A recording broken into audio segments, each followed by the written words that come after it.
मेरे सहयोगी मंत्री श्री रामेश्वर तेली जी, हमारे विभाग के सचिव श्री सुनील बर्थवाल जी, केंद्रीय भविष्य निधि संगठन की मुख्य आयुक्त श्रीमती नीलम शमी जी, केंद्रीय कर्मचारी भविष्य बीमा निगम के हमारे महानिदेशक श्री मुखमीत सिंह भाटिया जी, केंद्रीय न्यासी बोर्ड के सभी हमारे सदस्यगण, श्रम विभाग के हमारे अधिकारीगण और भविष्य निधि संगठन के सभी कर्मचारीगण और उपस्थित हमारे मीडिया के बंधुओं। मीडिया को थोड़ी पीछे जगह दी, यहां बैठाना चाहिए था।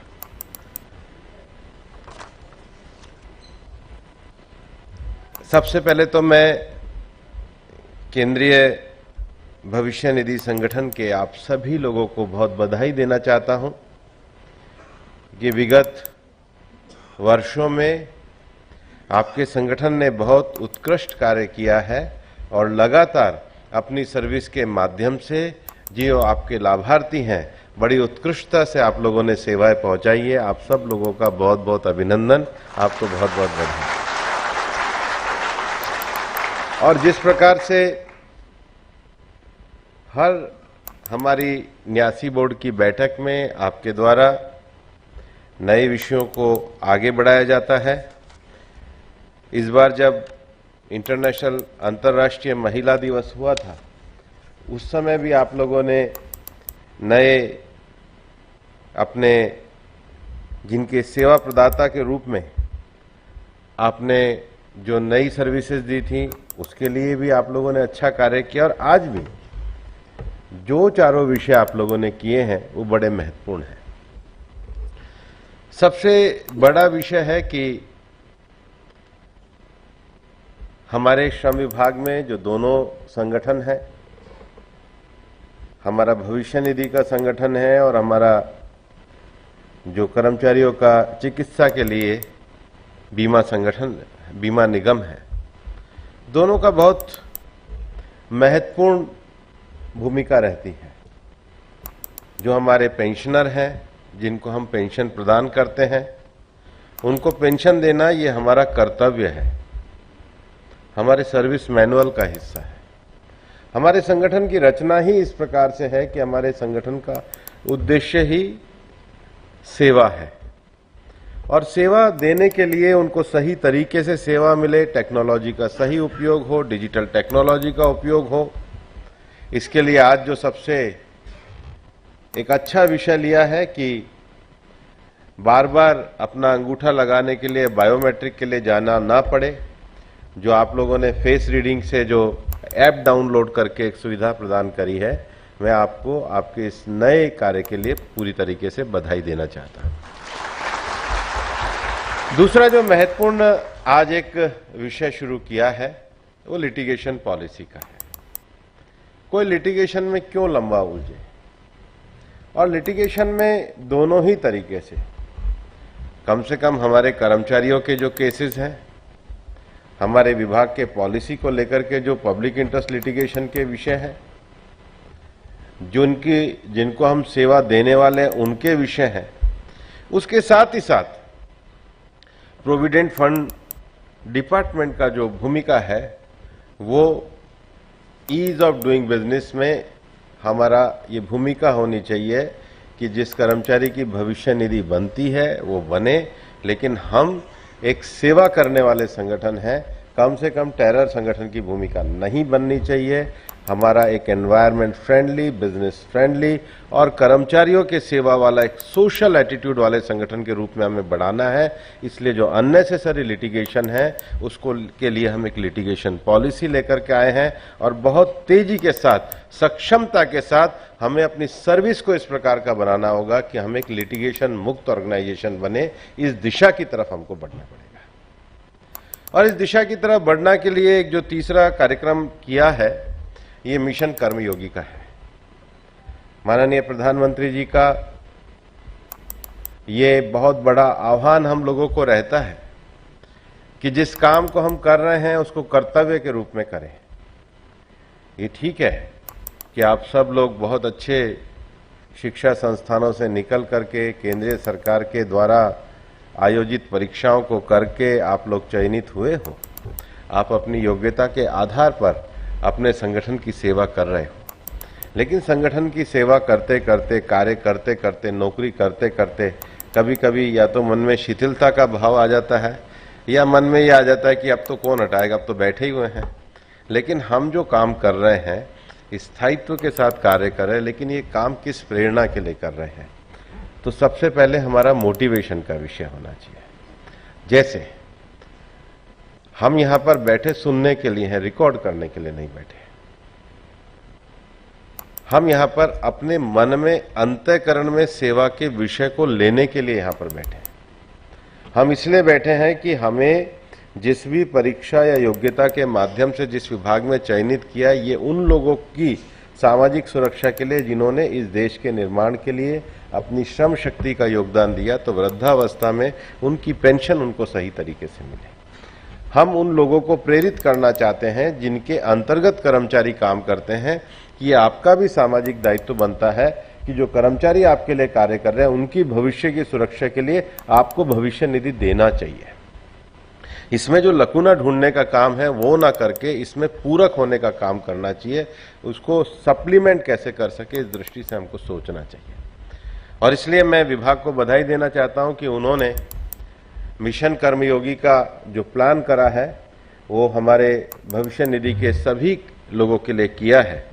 और इसलिए मैं ये भी कहना चाहता हूं, और आज मैंने केंद्रीय न्यासी बोर्ड की बैठक में भी तय किया है, हमारे ईएसआईसी के चीफ कमिश्नर बैठी हैं, हमारे ईएसआईसी के डीजी बैठे हैं, कि इसमें सबसे पहले जो मिशन कर्मयोगी होगा वो हमारे एसीसी जो हैं अधिकारी, सबसे पहले उनका होगा।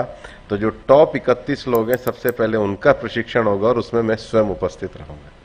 उसके बाद फिर ये टॉप टू बॉटम हम नीचे तक अपने इस विषय को लेकर के जाएंगे। और इसलिए मेरी डीजी एसआईसी से ही बात हुई थी, मैंने कहा हमारे वहां पे भी जो आरडी है और जो हमारे मेडिकल कमिश्नर है पहले टॉप का होगा और फिर वही सब लोग इस संदेश को माननीय प्रधानमंत्री जी के मिशन कर्मयोगी के संदेश को लेकर के जाएंगे। और आज़ादी के अमृत महोत्सव में हमको पूरे विभाग की एक परिकल्पना को बदलना है जिसमें लिटिगेशन कम हो, जिसमें जिनकी सर्विस दे रहे हैं उनके लिए फ्रेंडली वातावरण हो, जिसमें बिजनेस क्षेत्र के लिए भी एक प्रेरक भूमिका का काम हो, उनके लिए सप्लीमेंट करके अगर किसी से कोई गलतियां हो रही हैं तो उसको दूर करने का प्रयास करें। लेकिन भविष्य निधि में आने वाले सब लोगों के लिए भविष्य निधि संगठन की जो भूमिका है ये एक service friendly, user friendly, technology friendly, digitally competent ऐसे संगठन के रूप में हमको आगे बढ़ने की कल्पना करनी है। और इसलिए अभी विभाग के नए नए हमारे भवनों का उद्घाटन हो रहा है, नए विषयों को संज्ञान में लाया जा रहा है, जिसके लिए मैं आपको बधाई देना चाहता हूं। इस समय पूरी दुनिया में कोविड-19 के बाद एक वर्ल्ड ऑफ वर्क का जो विषय है, पिछले दिनों जब आईएलओ जेनेवा में हुआ था तब भी इस विषय को लिया गया था, कल परसों भी यहाँ पे आईएलओ की कॉन्फ्रेंस हुई थी तब भी इस विषय को लिया गया था कि दुनिया में डिजिटलाइजेशन के कारण, टेक्नोलॉजी चेंज के कारण, सर्विस सेक्टर के बढ़ने के कारण, वर्क फ्रॉम होम के वातावरण के कारण, गिग वर्कर और प्लेटफॉर्म वर्कर जिस प्रकार से आ रहे हैं उसके कारण, अनऑर्गेनाइज सेक्टर में कर्मचारियों के जॉब्स के क्रिएशन के कारण एक नया दुनिया वर्ल्ड ऑफ वर्क की तरफ बढ़ रही है। और इसलिए जो सबसे उसका पहला विषय है वो एक बड़ा जो रोजगार पैदा हो रहा है वो इनफॉर्मल सेक्टर में होता है। तो इनफॉर्मल सेक्टर के लोगों को एक सोशल प्रोटेक्शन प्रदान करने के लिए सरकार प्रतिबद्ध है। यही कारण है कि हम जो 4 नए लेबर कोड लाए हैं उसमें जो सोशल सिक्योरिटी कोड है उसमें हमने व्यापक रूप से अनऑर्गेनाइज सेक्टर के लोगों को सोशल सिक्योरिटी देने के लिए अपने आप को प्रस्तावित किया है। और इसलिए आपका भी जो प्रोविडेंट फंड ऑर्गेनाइजेशन है इसकी भूमिका, इसके ग्राहकों की भूमिका, इसकी सेवा की भूमिका, इसकी संख्या में वृद्धि होने वाली है। उस कैपेसिटी के लिए हम लोगों को तैयार होना होगा भविष्य में सोशल सिक्योरिटी कोड के लिए, और उसके प्रोटेक्शन के लिए जो माननीय प्रधानमंत्री जी की भी भावना है कि हम सोशल सिक्योरिटी कोड को सब लोगों को देने का काम करें। और ईएसआईसी ने तो अच्छा निर्णय लिया है। अभी हमारे 6.5 करोड़ ईपीएफओ में हमारे हैं, 6.5 करोड़ के करीब, और ईएसआईसी में हमारे 3 करोड़ 90 लाख हैं, लेकिन हमारे जो टोटल लाभार्थी हैं वो 12.5 करोड़ हैं। और इसलिए अब हमने ईएसआईसी और आयुष्मान योजना को जोड़ने का प्रस्ताव किया है, ताकि देश में जो 160 अस्पताल हमारे ईएसआईसी के चलते हैं उसका विस्तार भविष्य में अनऑर्गेनाइज्ड सेक्टर भी जब सोशल सिक्योरिटी कोड के माध्यम से आएगा तो उसको हम आगे बढ़ा सकेंगे। दूसरा, emergence of new category of worker है, जो मैंने पहले भी कहा है, गिग वर्कर, प्लेटफॉर्म वर्कर, भविष्य में उनकी भी सोशल सिक्योरिटी के लिए जो विषय हैं उसको लेकर के हम लोग काम कर रहे हैं। इस समय ऐसा माना जाता है जो अभी हमारे ई श्रम पे रजिस्टर्ड हुए हैं, लगभग 7 लाख हमारे गिग वर्कर और प्लेटफॉर्म वर्कर रजिस्टर्ड हुए हैं। ये संख्या भी बढ़ेगी, इनको भी भविष्य में सोशल सिक्योरिटी के नाते काम करना होगा। लेकिन हम में से बहुत सारे लोग केवल यही नहीं है कि अकुशल क्षेत्र में, कुशल क्षेत्र में भी अभी जिस प्रकार की दुनिया चल रही है उसमें मोबिलिटी एंड माइग्रेशन दोनों साथ साथ चल रहे हैं। स्किल्ड लोगों की भी जरूरत होती है दुनिया में, सब जगहों पे अनस्किल्ड की भी जरूरत हो रही है। तो मोबिलिटी और माइग्रेशन को ध्यान में रखते हुए लेबर ब्यूरो के द्वारा, भारत सरकार के द्वारा एक सर्वे किया जा रहा है, ताकि हम इसको पूरी तरीके से स्किल और अनस्किल दोनों वर्करों को हम इसको कर सके। और पूरे सभी जगहों पे जो मोबिलिटी और माइग्रेशन के साथ है, जो इंडस्ट्री को भी जिसकी जरूरत होती है, जिसको माना जाता है कि ग्लोबल स्किल गैप मैपिंग है, मतलब स्किल वर्कर और आवश्यकता और उपलब्धता दोनों में कहीं ना कहीं मिसमैच होता है, हर इंडस्ट्री को होता है। एमएसएमई को भी लगता है कि इंडस्ट्री तो लगा दी, लेकिन वो जो एक पर्टिकुलर मशीन उसको चलाने वाला व्यक्ति, कॉम्पिटेंट व्यक्ति, तो ये जो स्किल गैप है इसको लेकर के सरकार के द्वारा भी कई विषय किए जा रहे हैं। बजट अनाउंसमेंट के कारण भी जो हमारे श्रम विभाग के पोर्टल हैं, ई श्रम का पोर्टल है, और इसके साथ साथ स्किल डेवलपमेंट का और मिनिस्ट्री ऑफ स्किल और एमएसएमई का जो पोर्टल है, मतलब ई श्रम पोर्टल, एनसीएस पोर्टल, असीम पोर्टल और उमंग पोर्टल, इन सबको जोड़कर उद्यम पोर्टल, इन सबको जोड़कर के एक इंटीग्रेटेड अप्रोच करने का काम भी सरकार के द्वारा चल रहा है। और सोशल प्रोटेक्शन का विषय मैंने बताया ही है। इसके साथ ही साथ देश में जो आपराधिक कानून है वो काम करे, लेकिन डीक्रिमिनलाइजेशन, अननेसेसरी जो कोड्स हैं उनका होना चाहिए। इस देश में 15,000 से ज्यादा ऐसी कंप्लाइंसेस थी जिसके कारण अनावश्यक ही एक वातावरण बिगड़ता था। नए जो चारों कोड आए हैं, हमारा चाहे वेजेस कोड है, सोशल सिक्योरिटी कोड है, ऑक्यूपेशनल सेफ्टी कोड है और इंडस्ट्रियल रिलेशन कोड है, हमने कोशिश करी है कि इसको किस प्रकार से एक कार्य के वातावरण को देश में आगे बढ़ाया जाए जिससे रोजगार के अवसरों में हो। तो डीक्रिमिनलाइजेशन जो है जनरल एटमॉस्फेयर में से हमें आगे निकलना चाहिए। और मैंने पीएफ के अफसरों को भी जो शुरू में हमारे संगठन की परिकल्पना दी है कि हम फैसिलिटेट करने के लिए होने चाहिए, ताकि ज्यादा से ज्यादा श्रमिकों को भविष्य निधि में शामिल किया जा सके। किसी को प्रेरित करने के लिए हमारे संगठन की भूमिका बननी चाहिए। उसके साथ ही साथ श्रम कानूनों को कौनकर हमारी समवर्ती सूची में है, और समवर्ती सूची में होने के कारण नए कोडों को भी लागू करने के लिए राज्यों के साथ विषय चल रहे हैं। चारों कोड पे अनेक राज्यों में बहुत अच्छी तरीके से कार्य हो रहा है। एक कोड को तो लगभग 31 राज्यों ने अपने नियम भी बना दिए हैं, और इस प्रक्रिया में पूरे एक समन्वित और सहयोगात्मक तरीके से हम लोग इस विषय को लेकर के आगे बढ़ रहे हैं। लेकिन उसके साथ ही साथ अभी जो हमारा ईपीएफओ संगठन है उसमें अभी भी आईटी कैपेसिटी को बढ़ाने की हमारी अच्छी आवश्यकता है। आईटी कैपेसिटी को बढ़ाने के लिए हम लोग निश्चित रूप से आप लोगों के साथ मिलकर के कार्य कर रहे हैं, और पेंशन सरलता और सुगमता से सब लोगों तक पहुंचे उसको लेकर के भी कार्य हमारे विभाग के द्वारा और विभाग के सब लोगों के द्वारा किया जा रहा है। और इसलिए मैं आपके माध्यम से ये कहना चाहता हूं कि आज जो नई विषयों को, योजनाओं को यहाँ पर उद्घाटित किया गया है, उनको सजगता के साथ केवल यहाँ पर नहीं, जब हम अपने सर्विस सेक्टर में भी जब हम काम करेंगे तो उसको अच्छे तरीके से सब लोगों तक पहुँचाने का काम करेंगे। यहाँ हमारे केंद्रीय न्यासी बोर्ड के सारे सदस्यगण भी हैं, पिछले 2-3 मीटिंगों से हमने जो कार्य का स्वरूप बदला है कि पहले हमारी मीटिंग 3-4 घंटे की हुआ करती थी, अब लगभग 2 दिन की रहती है और कंसेंसस के साथ, जिसको ILO में भी कहा जाता है ट्राईपार्टी के द्वारा विषयों का समाधान करना। तो एक बहुत अच्छे वातावरण में मीटिंगें हमारी लगभग 2 दिन तक चलती हैं और हमारे केंद्रीय न्यासी बोर्ड के लोगों ने भी 4 विषयों पे HR पॉलिसी को लेकर के, IT की पॉलिसी को लेकर के, पेंशन के विषयों को लेकर के, इंफ्रास्ट्रक्चर के विषयों को लेकर के काफ़ी अच्छी अपने सारे सुझाव उस सब कमेटी में दिए हैं। अब हमने उनको समाहित किया है। आने वाले समय में हम सभी लोगों से अलग अलग बातचीत करके उन विषयों को एक बिल्कुल उस स्तर पर हम लेकर के जाएंगे जहां पर इनसे कुछ अच्छे नए एक्शनेबल पॉइंट हो। और इसलिए ESIC को भी जो आज़ादी के अमृत महोत्सव से आज़ादी के अमृत काल की ओर ले जाने का जो विषय है, आज आज़ादी का अमृत महोत्सव मना रहे हैं। भारत की आज़ादी का 75वां वर्ष है। माननीय प्रधानमंत्री श्री नरेंद्र मोदी जी की प्रेरणा से निश्चित रूप से कोई भी देश आगे नहीं बढ़ सकता है जब तक उसके पास अपना विजन ना हो। हमारे में से बहुत सारे लोग बैठे हैं जिनकी सर्विस 4-5 साल की होगी। कौन है 5 साल से नीचे की सर्विस वाले जिनकी 5 साल की है? तो ये जो 5 साल की सर्विस वाले हैं, ये 2047 में ESIC का स्वरूप कैसा होना चाहिए। हम जिस जगह पर आए हैं, जब हम दे करके जाएंगे, आज जो हमारे कमिश्नर रिटायर हो रहे हैं तो शायद उन्होंने 25-30 साल का अपना उत्कृष्ट सेवा किया होगा।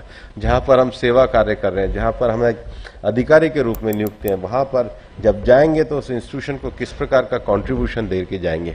और ये एक समन्वित योजना होनी चाहिए। जो 5-10 साल में भी जा रहे हैं वो अपने अनुभव के द्वारा, जो 5 साल की सर्विस करके आगे बढ़ रहे हैं वो अपने उत्साह के द्वारा।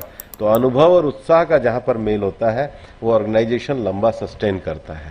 तो ये जो हम 2047 का एक ESIC का जो विजन पेपर है उसके लिए भी ये संगठन हमारा कार्य कर रहा है। और माननीय प्रधानमंत्री जी की प्रेरणा से एक मन में ये विषय ध्यान में रखना, आप सब लोग केंद्रीय भविष्य निधि संगठन के कर्मचारी हैं।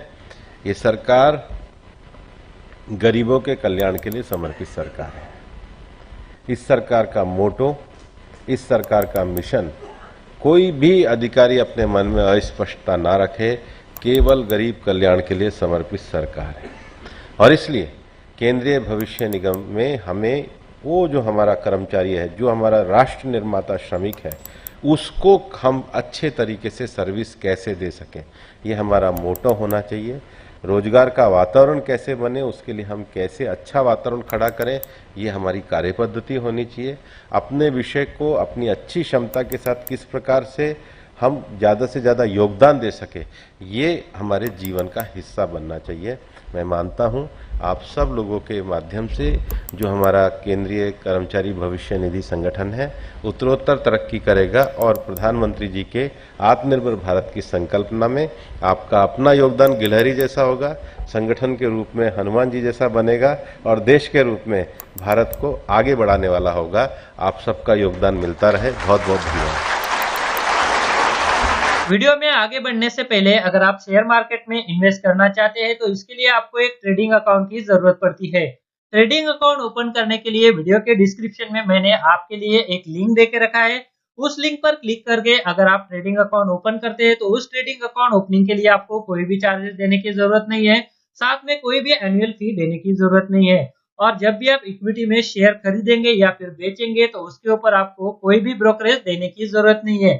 अगर मान लीजिए आपने 100 रुपए का कोई शेयर खरीदा और उसे 150 रुपए में बेच दिया तो जो 50 रुपए का फायदा होगा तो वो सीधे आपकी जेब में जाएगा। इसके ऊपर जो है वो आपको कोई भी ब्रोकरेज चार्जेस देने की जरूरत नहीं है, कोई भी यहाँ पर आपको चार्जेस नहीं है। तो इसके लिए अगर आप अकाउंट ओपन करना चाहते हैं तो वीडियो के डिस्क्रिप्शन में मैंने एक लिंक दिया हुआ है, तो उस लिंक पर क्लिक करके आप घर बैठे ऑनलाइन एक डीमैट अकाउंट ओपन कर सकते हैं। तो चलिए अभी वीडियो में आगे बढ़ते हैं।